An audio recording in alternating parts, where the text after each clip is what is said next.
Question-réponse numéro 6. Avant de commencer, je voudrais juste revenir sur quelque chose. J'ai publié il y a une semaine ou deux une vidéo sur la compréhension littérale.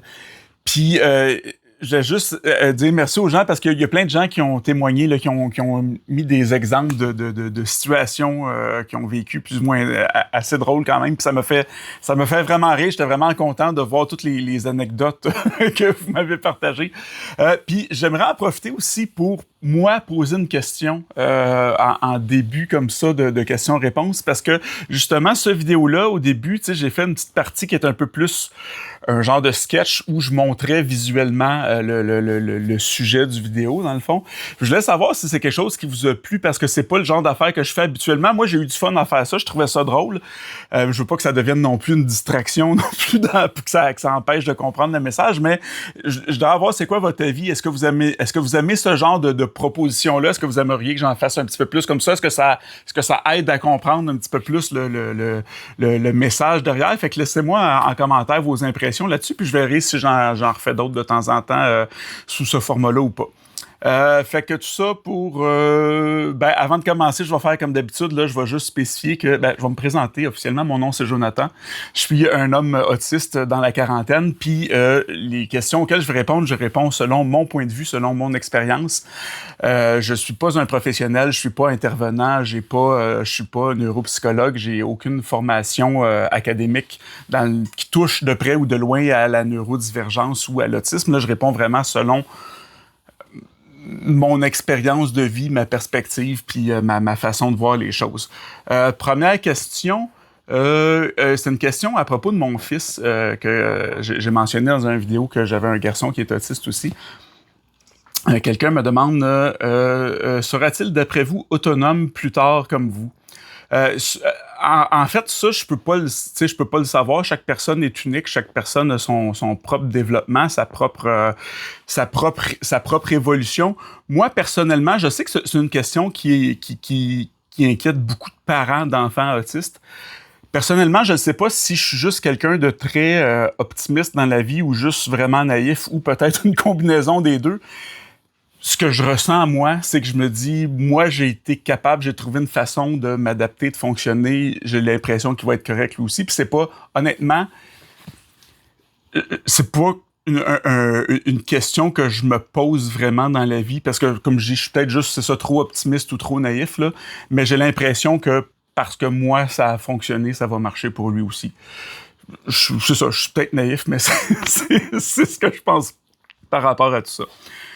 Deuxième question, quelqu'un qui me demande avez-vous l'oreille absolue parce que je parle souvent de musique. Non, j'ai pas l'oreille absolue. L'oreille absolue, c'est quelque chose qui est inné. Là, tu nais avec ça, c'est que tu es capable d'entendre, de nommer en fait les fréquences que t'entends. Moi, si j'entends un canard qui fait coin, je peux pas dire que son coin c'était un si, mettons. Là. Par contre, comme beaucoup de musiciens, à force de jouer de la musique puis de faire de la musique, tu développes une oreille relative qu'on appelle, c'est-à-dire que tu es capable d'entendre les intervalles, les progressions d'accords, mais sans nécessairement reconnaître la tonalité. Fait que ça va beaucoup plus vite quand tu vas apprendre une chanson, justement, à l'oreille, mais c'est pas la même chose que l'oreille absolue. Mais non, j'ai pas l'oreille absolue. J'aimerais ça, par exemple, ça a l'air vraiment... Je sais pas si c'est un cauchemar ou si c'est vraiment une bénédiction pour un musicien, parce que je vois des gens faire des choses extraordinaires, tu sais, comme imiter des dialogues, mettons, mais juste par le son, parce qu'ils sont capables de l'entendre. Mais c'est fascinant, mais non, c'est pas mon cas. Autre question, quelqu'un qui me demande « Que fais-tu lorsqu'une personne ne respecte pas tes limites ou ton énergie et ton temps de repos? » C'est drôle que j'aie cette question-là parce que ça m'est arrivé cette semaine d'avoir à faire ça. Puis j'ai pas toujours géré ça de la même façon dans la vie. Là, ça fait un bout de temps que je fais ces vidéos-là. Je suis habitué de m'exprimer sur le sujet de développer mon discours autour de ça. J'ai plein de trucs, d'images. Fait que dans le cas de la situation qui est arrivée cette semaine, j'ai tout simplement expliquer la situation à la personne. Je me suis pas fâché, je me suis pas mis en colère contre elle, j'ai pas été contrarié, j'ai juste pris le temps d'y expliquer vraiment la situation. La personne était déçue que je mette mes limites, mais il n'y a pas eu de conflit en tant que tel qui a éclaté. T'sais, j'ai vraiment juste pris le temps d'expliquer ce qui se passe, comment les choses fonctionne de façon vraiment factuelle, tu sais, sans émotion. De toute façon, je suis pas très bon pour parler avec émotion dans ce genre de choses-là, de toute façon. Mais puis ça a bien passé. Ça s'est pas toujours bien passé comme ça dans la vie. Par exemple, il y a certaines relations, par exemple, où j'ai dû carrément couper des ponts parce que ça marchait juste pas, la personne me respectait pas, ou j'étais pas capable, moi, de me faire respecter. Fait que la meilleure solution, ça a été de juste faire... Je me dissocie carrément de la relation avec cette personne-là. Il y a des fois ça peut être, tu sais, il peut y avoir des malentendus, ça peut être dur, mais c'est ça, il y a pas de façon, il y a pas juste une façon que j'ai fait ça dans ma vie, j'ai essayé plusieurs trucs, mais là, ça a bien fonctionné. Puis c'était la première fois que ça fonctionnait, j'oserais dire aussi bien, parce que généralement, quand j'arrive à le faire, à exprimer vraiment mes limites, puis à mettre ça clair et ferme, souvent, il y a souvent une vague de culpabilité qui vient après ça. Je me remets en question, je me disais, hey, j'ai-tu été méchant, tu sais. Puis là, je me sentais à l'aise, je sentais que je m'étais respecté, puis je me sentais pas coupable de l'avoir fait. Ce qui est... De plus en plus, ça commence à être ça, à force de, justement, être à l'aise, puis à force de le faire, comme n'importe quoi qu'on fait dans la vie, là, plus on le fait, plus on devient à l'aise, puis plus on est bon pour le faire, là. Mais non, je me suis surpris moi-même à... Puis j'ai même pas pensé à... Faut que j'établisse ma limite, ça s'est fait naturellement, mais c'est ça, c'est à force de le faire que c'est devenu plus naturel, mais ouais. Fait que c'est comme ça que je fais maintenant, du moins comme ça, je l'ai fait cette semaine, d'instinct sans trop y penser. Puis si t'es du genre à essayer ça, parce que c'est quelque chose qu'on a à faire souvent dans la vie, là, quand n'importe qui, mais on a peut-être plus de limites à faire respecter quand on est autiste, tu sais, je dis ça comme ça, mais... Aie pas peur de l'essayer, puis tu sais, d'essayer de... Puis d'être maladroit, puis c'est correct, puis tu sais, ça va... À force de le faire, tu vas trouver tes façons, puis je pense que si la personne t'aime vraiment, si elle tient vraiment à toi devant toi, ben tu sais, même si c'est un peu maladroit, elle devrait comprendre, puis si elle comprend pas, ben c'est peut-être un signe aussi que c'est peut-être pas une bonne personne pour être dans ton entourage. Puis là, je dis ça, je connais pas les détails de la vie de tout le monde, là, il y a un million de possibilités, là. Mais en tout cas, moi, c'est ce que je fais, hein, pour répondre à la question. Les deux prochaines, je vais répondre ensemble parce que ça va un petit peu ensemble. Les deux prochaines questions, c'est est-ce que tu es capable de travailler à temps plein? Puis que fais-tu comme profession? Oui, je suis capable de travailler à temps plein. En fait, ce qui se passe, c'est que je travaille presque tout le temps, mais comme profession, en ce moment, je travaille dans une pharmacie. Je suis gérant d'une pharmacie. Je m'occupe de toute la partie, mettons, plancher. Là. Pas la partie laboratoire avec les médicaments, mais la partie où tu vas acheter ton papier de toilette, ta pâte à dents, tout ça. C'est moi qui gère cette section-là. Puis ce que je voulais dire par rapport au travail à temps plein, c'est que c'est ça mon travail principal qui fait en sorte que je paye mes factures, mais je fais plein d'autres choses à côté pour moi-même, dans le fond. Je fais un paquet de projets artistiques. Je fais justement ce projet-là, l'autisme entre les lignes. Fait que je suis tout le temps en train de travailler sur autre chose quand je suis pas à mon travail officiel, mettons, là, qui paye les billes. Là. Mais j'ai d'autres travails à côté des petits projets artistiques. Puis là, je suis en train de travailler justement, je donnerai pas trop de détails pour le moment, mais je suis en train de travailler sur un autre outil que je suis en train de développer pour que je vais partager sur l'autisme entre les lignes bientôt. J'en dis pas plus, mais ça devrait être vraiment cool. En tout cas, c'est quelque chose que moi, je vois ça et je fais comme, mon Dieu, que j'aurais aimé savoir ça dans le temps. Mais en tout cas, plus tard. Je vais en parler je vais en parler bientôt. Est-ce que tu as un TDAH aussi? Ça, c'est une question que la réponse courte, c'est peut-être. Puis c'est quelque chose, ça me fait de quoi un peu de parler de ça parce que je suis pas vraiment fier de ce que je vais dire, là. Mais c'est quand même, c'est vrai, fait que je vais le partager. Quand moi j'ai fait mon évaluation pour le trouble du spectre de l'autisme, cette évaluation-là, elle venait avec tout ce qui tourne autour, les comorbidités qui sont assez fréquentes avec l'autisme, dont le TDAH, parce que c'est pas rare qu'une personne va être autiste et TDAH. À ce moment-là, moi, j'avais une très mauvaise compréhension de ce que c'était le TDAH. Je comprenais pas. J'avais pas l'expérience que j'ai aujourd'hui, j'avais pas les connaissances non plus en neurodivergence que j'ai aujourd'hui. Puis, si je suis vraiment honnête avec moi, tu sais, intérieurement, à ce moment-là, j'avais pas envie d'avoir deux affaires à gérer en même temps. T'sais, déjà, l'autisme, j'étais pas mal convaincu avant d'aller faire une évaluation que j'étais autiste. Fait que j'avais pas envie d'avoir un autre truc à apprendre puis à gérer. Fait que quand j'ai répondu aux questions, parce que la façon que ça fonctionnait, l'évaluation, c'est que moi, je répondais à un questionnaire. Ma conjointe aussi a répondu à un questionnaire parce que il voulait aussi le point de vue d'une personne qui te voit agir, au quotidien, qui te connaît bien. Fait que ma conjointe a répondu à ça. Puis ensuite de ça, ils prennent les résultats, on les analyse ensemble avec la personne, on en jase, puis ils viennent à un diagnostic après ça. Puis il y a beaucoup de questions dans ce questionnaire-là que je comprenais pas vraiment le sens ou qui était pas assez précise à mon goût. Comme une, entre autres, c'était formulé de genre, avez-vous l'impression d'être propulsé par un moteur? Puis là, je suis comme, de quoi tu parles? Je comprends pas ce que tu veux dire par as-tu l'impression d'être propulsé par un moteur?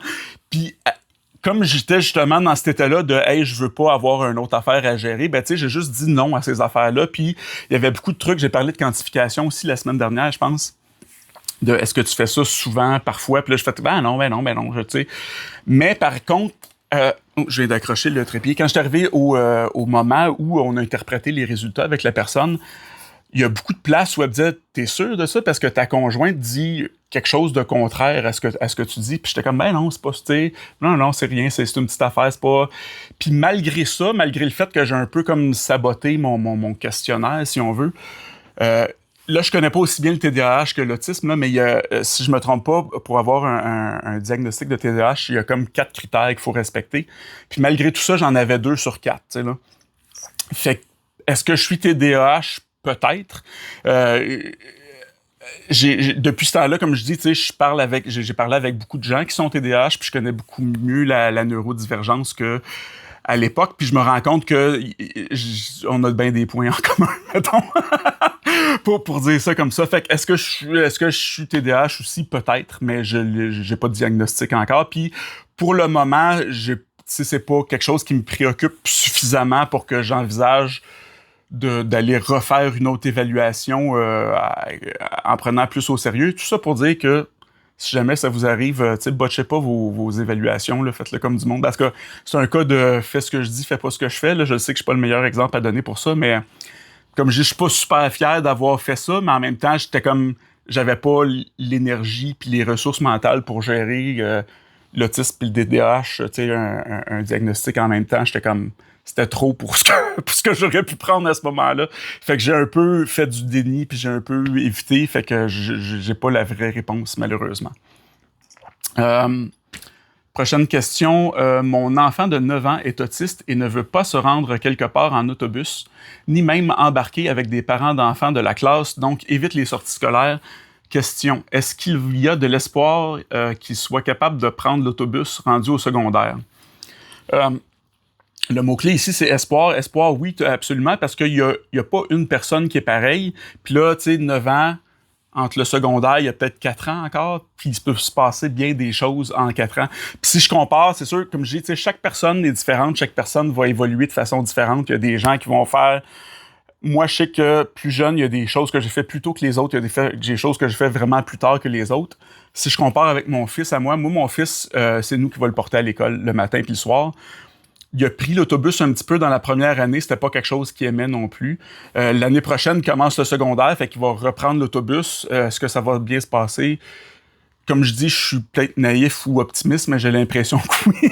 Mais fait que pour répondre vraiment par rapport à l'espoir, est-ce qu'il y a de l'espoir? Tout à fait, c'est vraiment pas impossible que au niveau de la maturité, de sa connaissance de lui-même, qu'il y ait des choses qui changent, de l'évolution, que ça se passe bien. Est-ce que je peux le garantir? Bien sûr que non, parce que je le connais pas personnellement. Puis de toute façon, comme je le dis au début de chaque vidéo, je suis pas un spécialiste, je suis pas qualifié pour évaluer quelqu'un ou le développement d'une personne. C'est vraiment au-delà de mes compétences. Mais est-ce qu'il y a de l'espoir? Oui, tout à fait. C'est vraiment possible qu'il y ait certaines choses qui embarquent, mais simplement plus tard que les autres. Puis c'est bien correct. C'est bien correct. Autre question. D'après toi, est-ce possible que 2 personnes TSA soient complètement le contraire? Absolument. Parce que le TSA, c'est pas une question, le trouble du spectre de l'autisme, c'est pas une question de personnalité. C'est une série de déficits. C'est ça les termes cliniques, dans le fond, dans 5 catégories qui vont se manifester de différentes façons, mais au niveau de la personnalité, ça peut avoir un impact, mais tu sais, comme dans, tu sais, tu peux avoir deux personnes neurotypiques qui ont des traits complètement à l'opposé, mais ça n'a pas rapport avec le fait qu'ils sont neurotypiques. C'est une question de personnalité. Puis personnalité, c'est propre à tous et chacun. Tu sais, moi, je peux m'entendre super bien avec des personnes neurotypiques, je peux m'entendre super bien avec des personnes neurodivergentes, comme je peux ne pas bien m'entendre avec des personnes neurodivergentes ou des personnes neurotypiques aussi, parce que c'est une question plus de personnalité à ce moment-là. Serait-ce possible de nous expliquer dans une vidéo la différence entre shutdown et meltdown? Cette question-là, je l'avais déjà répondu à la personne, mais je vais répondre quand même parce que en répondant comme ça, ben il y a d'autres personnes, ça aide d'autres personnes, là, pas juste la personne qui avait posé la question. En fait, pour faire une histoire courte, j'en ai déjà parlé un petit peu, je pense, dans ma vidéo sur les shutdowns. Les deux shutdowns puis meltdown, c'est des formes de crise autistique qui vont être causées par les mêmes déclencheurs. Fait que ça va être soit surcharge sensorielle, émotionnelle, cognitive, mais en gros, c'est un état de surcharge qui va déclencher ce type de crise-là. Puis au niveau de la manifestation, le shutdown, c'est plus une forme d'implosion, si on veut. Fait que la personne va se refermer, va plus être comme de l'extérieur, va paraître plus figée, plus dans sa bulle, puis elle peut ne pas répondre si on y parle, si on y touche, si on essaie d'interagir. Alors qu'au niveau du meltdown, ben ça va être plus une explosion. C'est plus l'image qui vient en tête quand on parle de crise. L'image quand on parle d'une crise, ça va être plus physique, plus vocal aussi, parfois plus agité. Tu sais, là. Fait que ça va être le contraire. C'est plus une explosion qu'une implosion. Mais c'est causé par la même chose, ça a la même fonction. C'est juste qu'à un moment donné, le cerveau fait comme « Hey, là, j'ai besoin... faut que ça sorte. Soit j'ai besoin d'un break, ou soit il faut vraiment que ça sorte. » là. Mais c'est deux formes de crise autistique qui sont causées par les mêmes déclencheurs. Question, est-ce que l'autisme pourrait être responsable de la totale ou presque je vais juste recommencer, là, je lis pas bien, je suis dyslexique. Là, je vais reprendre mon temps, je vais le faire comme il faut.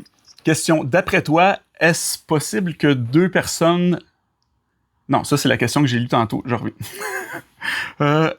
Question, est-ce que l'autisme pourrait être responsable de ma totale ou presque incompétence à cuisiner? Idem pour les techniques manuelles infirmières que j'ai fui, car c'était très compliqué pour moi à effectuer. Le mot-clé dans cette question-là, je pense que c'est « pourrait ». Est-ce que ça pourrait être responsable? Absolument. Est-ce que c'est la seule cause possible? Non, parce que ça rejoint un petit peu, j'avais fait une vidéo aussi là-dessus où je parlais de proprioception puis de motricité fine, de contrôle plus fin, là. Tu peux très bien avoir des problèmes au niveau de ta proprioception, de dysphasie. Tous les troubles 10, dans le fond, là, je parlais de dyslexie tantôt, tous ces troubles-là, dysphasie, dyslexie, tout ça, c'est très fréquent chez les personnes autistes, mais tu peux très bien avoir des problèmes de proprioception si t'es pas autiste, c'est pas...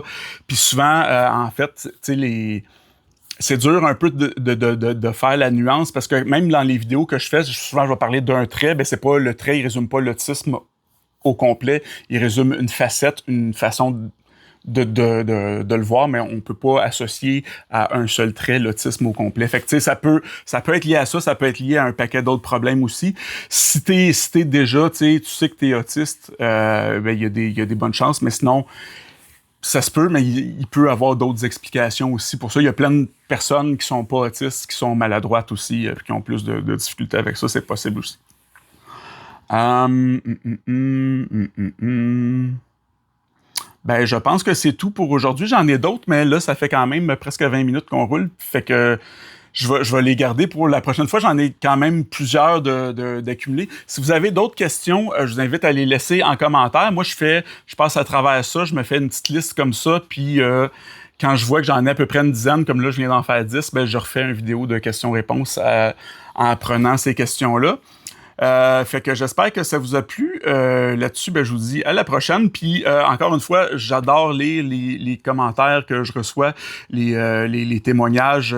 C'est un peu ma paye dans tout ça, là, de voir à quel point ça peut aider ou les choses que ça peut faire réaliser. Fait que merci de contribuer puis de continuer. Je vois plein de gens qui partagent aussi, puis que les vidéos se promènent, puis que ça aide un paquet de monde. Ça me rend vraiment fier, ça me rend vraiment heureux. Ça me donne l'impression d'avoir vraiment de servir à quelque chose puis de rendre le monde un petit peu meilleur. Fait que merci pour ça. Puis je vous dis à la prochaine.